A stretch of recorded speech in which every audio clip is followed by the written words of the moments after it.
નકલી અધિકારી, નકલી કચેરી, નકલી ડોક્ટર, નકલી પીએ. ગુજરાતમાં છેલ્લા કેટલાય સમયથી નકલીની જ્યારે ભરમાર નીકળી છે. નકલી ખાણીપીણીના સામાન પણ મળે છે, પરંતુ હવે તો હદ થઈ ગઈ છે.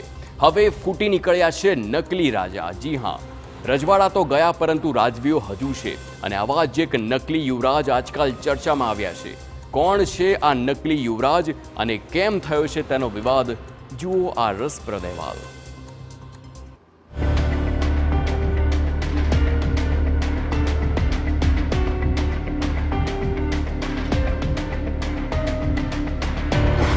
ગોંડલ સ્ટેટના અસલી રાજા મુદ્દે મહાભારત.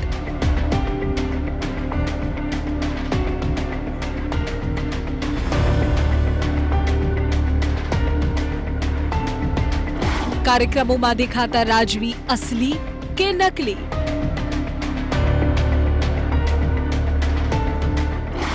અમદાવાદના સંમેલનમાં પહોંચ્યા નકલી રાજવી.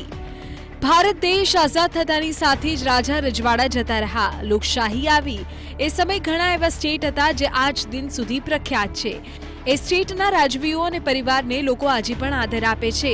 એમાંનું જ એક જાણીતું સ્ટેટ એટલે સૌરાષ્ટ્રનું ગોંડલ અને સ્વપ્નદ્રષ્ટા અને પ્રજાવત્સલ રાજવી સર ભગવતસિંહજી.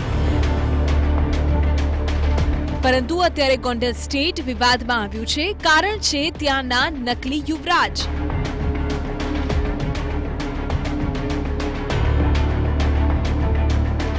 તાજેતરમાં જ મહેસાણા તેમજ અમદાવાદના ગોતામાં યોજાયેલા ક્ષત્રિય સંમેલનમાં યદુવેન્દ્રસિંહ જાડેજા નામના વ્યક્તિએ પોતે ગોંડલ સ્ટેટના યુવરાજ તરીકેની ઓળખ આપી અને ગોંડલ સ્ટેટ વતી હાજરી આપી.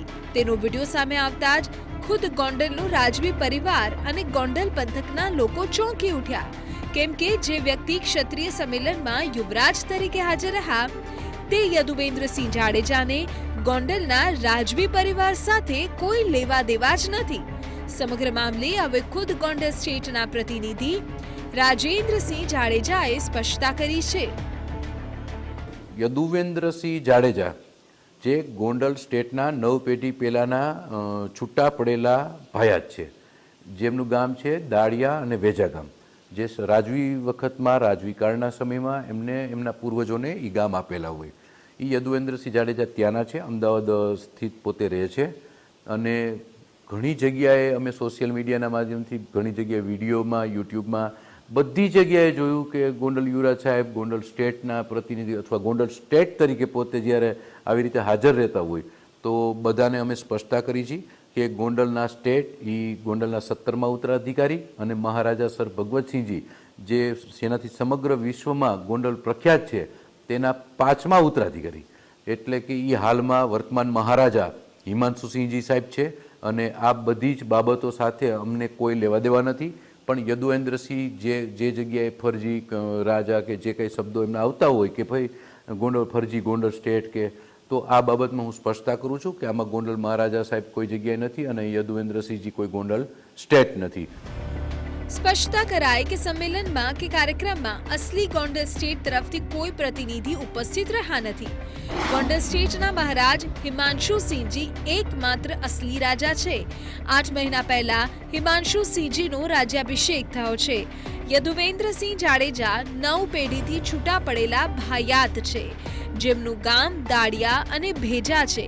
રાજવી સમયમાં તેમના પૂર્વજોને એ ગામ આપવામાં આવ્યા હતા અને અત્યારે પણ તે ત્યાંના નિવાસી છે. જોકે હદ તો ત્યાં થઈ ગઈ કે રાજવીઓના સંમેલનમાં યદુવેન્દ્રસિંહે ગોંડલ સ્ટેટના યુવરાજ તરીકે ઉદ્બોધન પણ કર્યું હતું અને એટલે જ ગોંડલના રાજવીના પ્રતિનિધિએ આવીને સ્પષ્ટતા કરવી પડી. ગોંડલ મહારાજા સાહેબે કોઈ પણ વ્યક્તિને યુવરાજ સાહેબ તરીકે ક્યાંય ખોળે લીધેલા નથી કે જેથી કરીને આ સ્પષ્ટતા એટલા માટે કરી છે કે આવું કોઈ લોકો ગલતફહેમીમાં ન આવે. ગોંડલ સ્ટેટ પ્રત્યે હંમેશા લોકોને આદરભાવ અને માન સન્માન છે, તે હંમેશા જળવાઈ રહે અને આવી રીતના કોઈ ફરજી વ્યક્તિ એનો લાભ ન ઉઠાવે તે માટે આપની સમક્ષ આ સ્પષ્ટતા કરી છે. આ નકલી યુવરાજની ચર્ચાઓ વચ્ચે મોટી વાત તો એ છે કે ગોંડલના હાલના રાજવી હિમાંશુસિંહજીએ તો લગ્ન જ નથી કર્યા, તો પછી યુવરાજ હોવાનો સવાલ જ નથી. હાલ ગોંડલ સ્ટેટનો કારોબાર રાજમાતા કુમુદ કુમારીજી ચલાવી રહ્યા છે.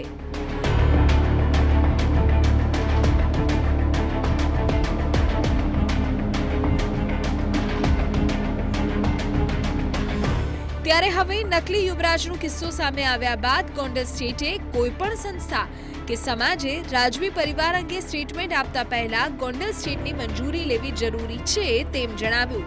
સાથે જ નકલી યુવરાજ બનીને ફરતા યદુવેન્દ્રસિંહ વિરુદ્ધ પણ કાનૂની કાર્યવાહી કરવાની તૈયારી કરી છે. હવે તમને થોડો રસપ્રદ ઇતિહાસ પણ જણાવે. ગોંડલના 17મા મહારાજા છે હિમાંશુસિંહજી. તેઓ મહારાજા ભગવતસિંહજીના ચોથા વંશજ છે. ભગવતસિંહજી ભગવત ગો મંડળના રચયિતા પણ છે. 100 વર્ષ પહેલા સ્ત્રી કેળવણી અને ફરજિયાત એજ્યુકેશનની શરૂઆત પણ તેમણે કરાવી હતી.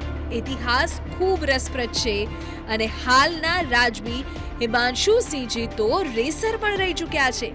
જોકે હાલ તેમના વંશજની રેસમાં વિવાદે તેમને કાયદાકીય કાર્યવાહી સુધી દોર્યા છે. દેવાંગ ભોજાણી, TV9 ગોંડલ.